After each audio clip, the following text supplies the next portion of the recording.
بعض لوگ پہلے نیک ہوتے ہیں، بڑے پرہیزگار ہوتے ہیں، غریبوں کا درد رکھتے ہیں، ان کی سوچیں سلجھ، پھر ان کو عہدہ مل جاتا ہے، پھر آہستہ آہستہ وہ کہنے لگ جاتے ہیں سارا ٹھیک ہے جی، کدھر ہے مہنگائی؟ کچھ بھی نہیں۔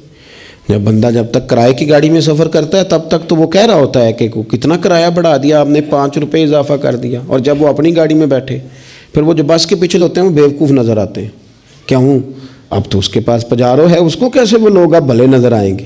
لیکن وہ بھائی ابھی بھی ہیں کچھ گھر جہاں رات کو یہ ڈسکس ہوتی ہے کہ شادی آ گئی ہے ملتان تو کرایہ کہاں سے پورا کرنا ہے، کرایہ تھوڑا ہے لہذا بچے رہنے دو، خود چلے جاتے ہیں، وہاں کچھ دینا دلانا بھی پڑے گا۔ ابھی بھی ہیں لوگ جو بیچارے ادھار پکڑ کے بیاہ پہ کرایہ لگاتے ہیں، لیکن جب سوچ کسی کی وہ رہتی نہیں۔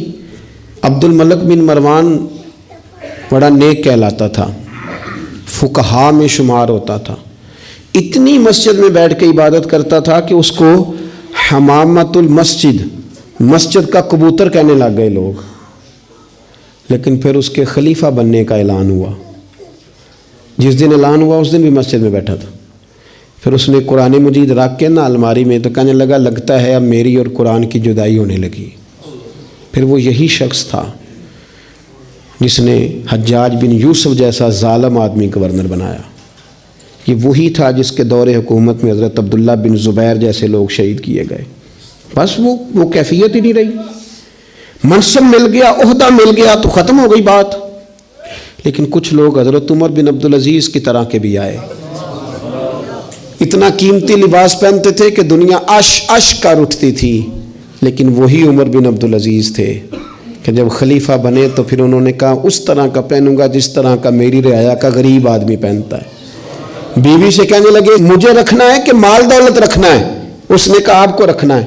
وہ ایک خلیفہ کی بیوی، ایک بادشاہ کی بہن، ایک بادشاہ کی بیٹی تھی، پر سارے زیور خیرات کر دیے، غریبی کی زندگی گزاری۔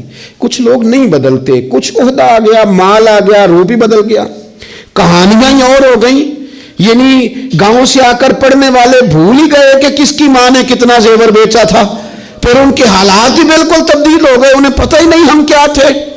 سنو نا، حضرت صدیق اکبر رضی اللہ تعالیٰ عنہ کچھ بچیوں کا دودھ عصر کے وقت جا کے دھو کے آیا کرتے تھے، ان کو دیتے تھے۔ جس دن خلیفہ بن گئے تو ایک بچی نے آ کے پوچھا حضور اب وہ بکریوں کا دودھ کون دھویا کرے گا؟ تو آپ فرمانے لگے کیا خلافت مجھے خدمت خلق سے روک دے گی؟ وہ کام میں اپنی آخرت کے لیے کرتا تھا، کرتا ہی رہوں گا، میں نہیں بدلوں گا، میں وہی ہوں حضور کا غلام۔